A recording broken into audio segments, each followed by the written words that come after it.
আসসালামু আলাইকুম। Hello viewers, আপনাদেরকে আমন্ত্রণ জানাচ্ছি শাকিল মাহমুদ অ্যানালাইসিস এর নতুন একটি এপিসোডে।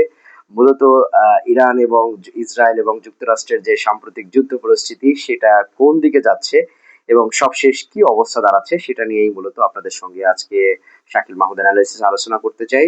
কারণ মধ্যপ্রাচ্যের যে যুদ্ধ পরিস্থিতি আরো জটিল আকার ধারণ করেছে। যুক্তরাষ্ট্র, ইরান, ইসরায়েল, লেবানন এবং সৌদি আরবকে ঘিরে একের পর এক নতুন উত্তেজনার খবর আসছে। যুদ্ধবিরতি বা সমঝোতার সম্ভাবনা এখনো অনিশ্চিত।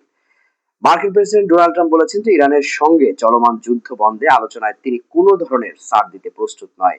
তার এই মন্তব্য আসে এমন সময় যখন ইরান জানিয়েছে সর্বশেষ মার্কিন প্রস্তাবের মধ্যস্থতাকারী পাকিস্তানের মাধ্যমে ওয়াশিংটনের কাছে যে একটা প্রস্তাব পাঠানো হয়েছে সেই সময় কিন্তু এই ঘোষণা এসেছে। এদিকে ইসরায়েলের হামলায় লেবাননের নিহতের সংখ্যা কিন্তু এ পর্যন্ত ৩,০০০ ছাড়িয়েছে এমন দাবি হচ্ছে লেবাননের যে স্বাস্থ্য মন্ত্রণালয়। তাদের যুদ্ধবিরতির সময়সীমা বাড়ানো হলেও ইসরায়েলি হামলা অব্যাহত রয়েছে।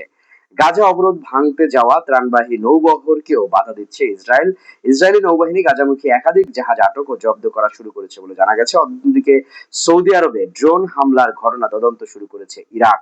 সৌদি আরবের দাবি হামলাটি ইরাকি ভূখণ্ড থেকে চালানো হয়েছিল। এর মধ্যে কিন্তু পাকিস্তানের যিনি পররাষ্ট্র মন্ত্রণালয় তারা পাকিস্তানের পররাষ্ট্র মন্ত্রণালয় এক বিবৃতিতে বলেছে যে সৌদি আরবের ড্রোন হামলার তীব্র নিন্দা কিন্তু তারা জানিয়েছে এবং ইসলামাবাদ বলেছে এই হামলা সৌদি আরবের সার্বভৌমত্ব এবং আঞ্চলিক স্থিতিশীলতার উপর সরাসরি একটা আঘাত। এদিকে ইরানের প্রেসিডেন্ট মাসুদ পেজেশকিয়ান বলেছেন সংলাপ মানে কিন্তু আত্মসমর্পণ নয়।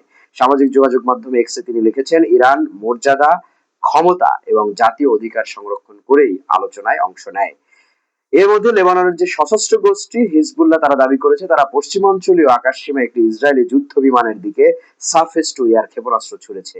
একই সঙ্গে নাকুরা বন্দরে ইসরায়েলি সেনা ও যানবাহনের উপরে ড্রোন হামলারও দাবি করেছে গোষ্ঠীটি, যদিও এই বিষয়ে তাৎক্ষণিক কোনো মন্তব্য করেনি ইসরায়েলি সেনাবাহিনী। গাজাগামী যে ত্রাণবাহী নৌবহর আটকের ঘটনায় গভীর উদ্বেগ জানিয়েছে আয়ারল্যান্ডের প্রেসিডেন্ট ক্যাথরিন ক্যানলি। তিনি জানিয়েছেন তার বোন ডক্টর মার্গারেট কনলিও আটককৃতদের মধ্যে রয়েছেন। আয়োজকদের দাবি ইসরায়েল ৬ জন আইরিশ নাগরিককে অপহরণ করেছে। মার্কিন সেন্ট্রাল কমান্ড জানিয়েছে ইরানের বিরুদ্ধে নৌ অবরোধের কারণে হরমুজ প্রণালী থেকে অন্তত ৮৫টি বাণিজ্যিক জাহাজকে অন্য পথে যেতে তারা বাধ্য করেছে। এতে বৈশ্বিক জ্বালানি সরবরাহের ব্যবস্থায় নতুন চাপ তৈরি হয়েছে।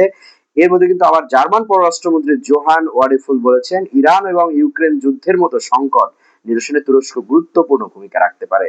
এদিকে সাবেক মার্কিন বিশেষ দূত রব ম্যালি আল জাজিরাকে যেটা বলেছেন যে কেবল সামরিক শক্তির হিসাব কষে যুদ্ধের সফলতা মাপা ভুল।